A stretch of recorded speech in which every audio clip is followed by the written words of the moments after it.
স্বাগতম, নমস্কার। শুরু করছি চেনা চিত্র অজানা গল্প। দেখুন, একটা কথা আমি খোলা মনে বলি, আজকে অনেকটাই বয়স হয়েছে। আমরাও তো ছোট ছিলাম, একটা সময় বাচ্চা ছিলাম। তখনকার ব্যাপার স্যাপার যা ছিল, বা পটভূমি শিক্ষা সংস্কৃতি যা ছিল, তার থেকে আজকে উন্নতি হয়েছে না অবনতি হয়েছে বিতর্কের ব্যাপার। কারণ আমি যদি আজকে বলি যে না, আমাদের সময় যা ছিল তা সব চমৎকার ছিল, আজকে সব বাজে, সেটাও যেমন ঠিক না। কারণ অত্যাধুনিক যুগে বিজ্ঞান এমন জায়গায় নিয়ে গেছে যে সেখান থেকে তো বলা যাবে না, কারণ এটা আর্টিফিশিয়াল ইন্টেলিজেন্সি বা এআই এর যুগ। তো শিশু মনটা কি বলে?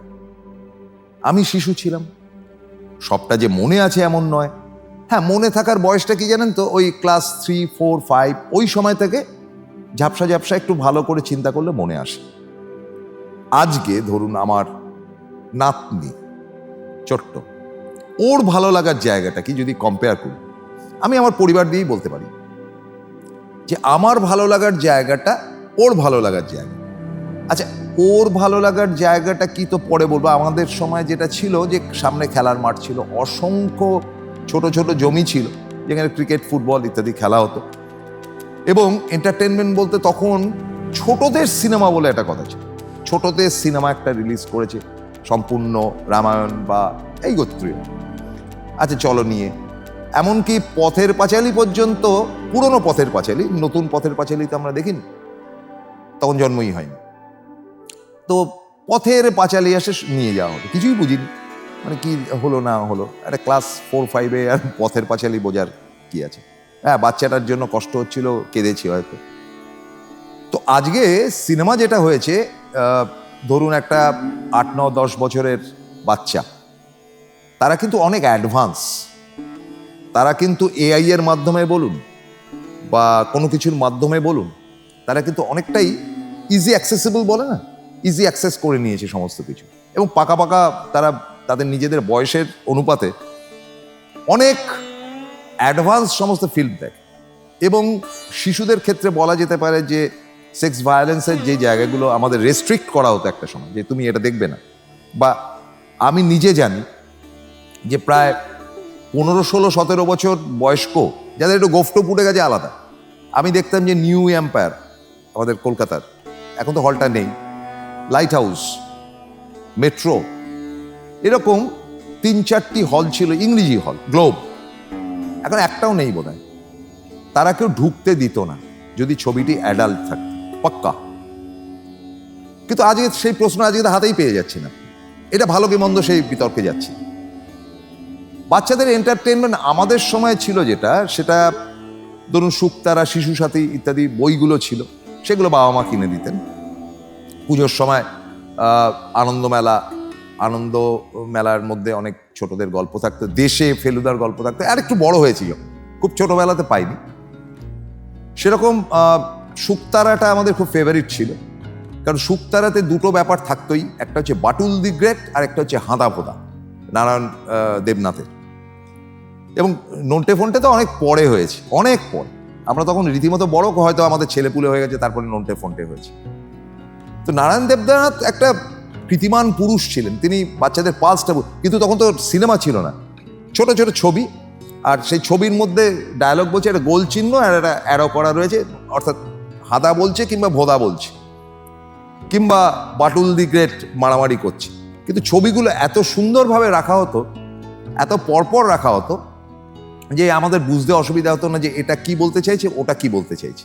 তার পরবর্তী অধ্যায় আমরা দেখলাম যে স্পেশাল আনন্দবাজার বা বেশ কিছু পেপারে কার্টুনের জন্য একটা স্পেস থাকতো, সেকেন্ড পেজ, মানে প্রথম পাতাটা উল্টালেই তলার দিকে থাকতো, এখন ওপর দিকে উঠে গেছে। লিফকের অরণ্যদেব এবং জাদুকর ম্যান্ড্রেক। কে লিফকের অরণ্যদেব এমন একজন যারা বংশানুক্রমিক, প্রত্যেকেই হচ্ছে গিয়ে কিট ওয়াকার তাদের নাম, মানে বাবার নাম কিট ওয়াকার, ছেলের নাম কিট ওয়াকার, তার ছেলের নাম, অদ্ভুত ব্যাপার।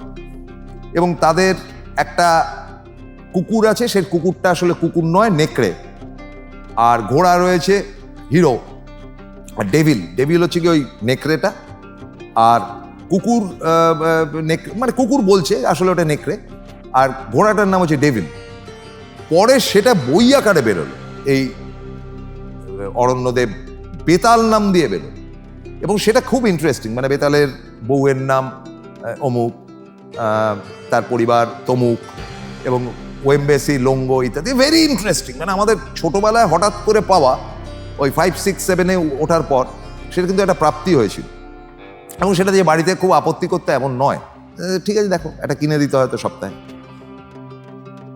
আর এই তো ছিল মোটামুটি, এর বাইরে খুব একটা কিছু ছিল না। ছোটদের সিনেমা টিনেমা যদি কেউ বানাতো যেতে পারতাম। যুগ পাল্টেছে, যুগ পাল্টাতে পাল্টাতে আজকের যুগে যেটা হচ্ছে, আজকের যুগে ঠিক বই পড়ে মজা পাওয়া, ধরুন একটা কথা যদি বলি, যে আপনার শিশু মনকে যদি বিকশিত করতে হয় রবীন্দ্রনাথ পড়ে লাভ। রবীন্দ্রনাথ অনেক বেশি অ্যাডভান্স। হ্যাঁ, রবীন্দ্রনাথের ছোটদের গল্প বলুন বা সহজপাঠ বলুন, সেগুলো তো পড়ে তো খুব মানে নতুন করে জানার ব্যাপার নেই, যেটা প্র্যাকটিক্যাল সেটা প্র্যাকটিক্যাল।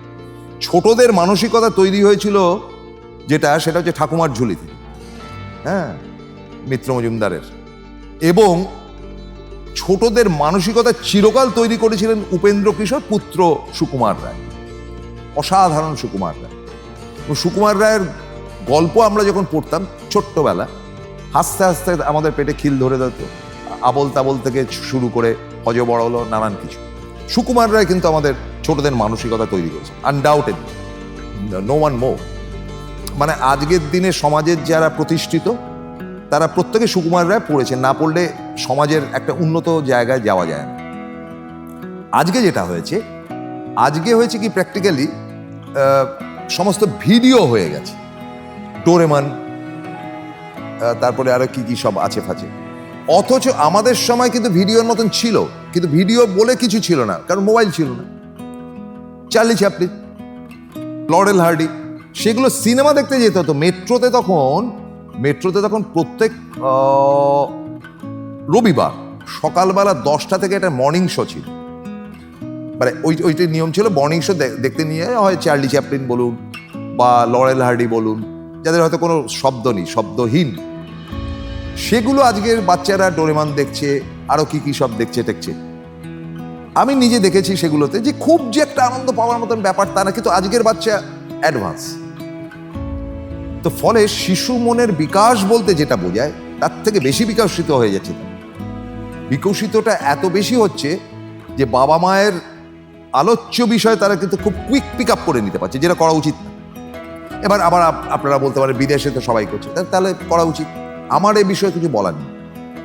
এখন খেলার মাঠ নেই, বাচ্চারা খেলবে কোথায়? পার্কে গেলে প্রচুর ভিড়। একটা ছোট পার্কে যদি দুনিয়ার সব বাচ্চা চলে আসে, তাহলে যেটা হয় হই হট্টগোল একটুখানি, তারপর গিয়ে আবার পড়তে বসো। ড্রয়িং শেখাও, নাচ শেখাও, গান শেখাও, কবিতা শেখাও, হ্যানা রে ত্যানা রে, মঞ্চই নেই, তারা পারফর্ম করবে কোথায় বলুন তো? আমরা আগে ছোট ছোট ড্রামা করতাম, তখন স্টেজ আপ টু স্টেজ থাকতো, স্কুলে স্টেজ থাকতো, পাড়ার স্টেজ থাকতো। এই আমরা পয়লা বৈশাখে অনুষ্ঠান করছি, এই আমরা রবীন্দ্র জয়ন্তী করছি, কিছু না কিছু আমাদের পারফরমেন্স করার জায়গা থাকে। বিশেষ করে গ্রীষ্মকাল তো থিয়েটারের টাইম ছিল। আজকালকার বাচ্চা ভাবতেই পারে, তাদের একটা ডান্স প্রোগ্রাম হলো, সেটা কম্পিটিশনের প্রোগ্রাম, সেখানে দামি প্রাইস, দামি এন্ট্রি ফি, সব বাচ্চার পক্ষে দেওয়া সম্ভব, যার জন্য অনেক প্রতিভাময়ী শিশু ছেলে কিংবা মেয়েরা অচিরেই হারিয়ে যাচ্ছে। তো কাজে এই যে ছোটদের জন্য ভাবনা, সেটা কার্টুন হোক বা সেটা মজাদার কোনো ফিল্ম হোক, সেইটাকে ফিরিয়ে আনাটা কিন্তু কঠিন। কারণ আজকের দিনে যারা ডাইরেক্টর রয়েছে, আমি খুব ভেবে চিন্তেই বলি, তিনি সৃজিত হন না যে হরিদাস শ্রী, তাদের মানসিকতার মধ্যে শিশু মনটাই নেই। এবং দ্বিতীয় কথাটা হচ্ছে যে সব থেকে কঠিন কাজ হচ্ছে হাসির ছবি তৈরি করা, হাসির সিনেমা তৈরি করা। করবে কি? এরা নিজেরাই হাসতে জানে না, তো আরেকজনকে হাসাবে কি করে? খুব প্যাথেটিক, খুব প্যাথেটিক। ফলে আজকের এপিসোড শেষ করার সময় বলতে পারি যে আমাদের শিশুদেরকে আমরা পাকা বাচ্চা তৈরি করছি, কিন্তু হৃদয়ের বাচ্চা তৈরি করতে পারছি না। That's most unfortunate.